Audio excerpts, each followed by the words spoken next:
La grammaire et le lexique. J'ai parlé hier soir en Café Philo Magno.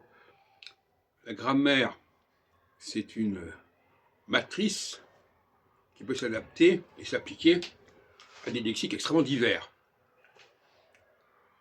On va croire que parce que les lexiques sont différents, que la matrice n'est pas la même, que la grammaire n'est pas la même. On peut très bien avoir des langues qui sont tout à fait différentes et qui obéissent grosso modo à la même grammaire.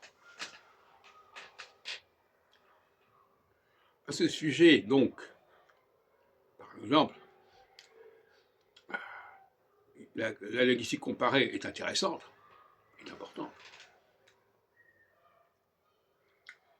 Quand on compare l'hébreu au français, on s'aperçoit que finalement, il y a certaines différences qui n'en sont pas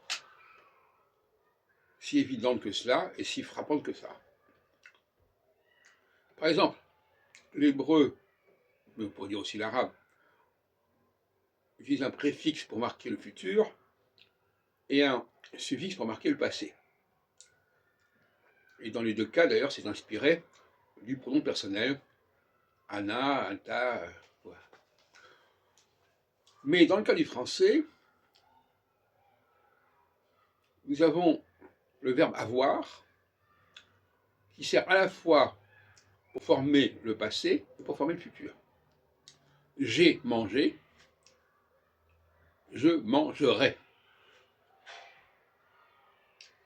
Ils ont mangé, ils mangeront. Donc, on peut jouer sur les deux tableaux. Alors de là, la question, bien sûr, du lexique, que j'aurais tendance à relativiser. Alors que certaines personnes n'arrivent pas à les séparer. L'infinitif, comme son nom l'indique, mais souvent on ne comprend pas ce que ça veut dire, l'infinitif c'est quelque chose qui est indéfini. C'est-à-dire qu'il peut être définissable, déterminable, selon les cas.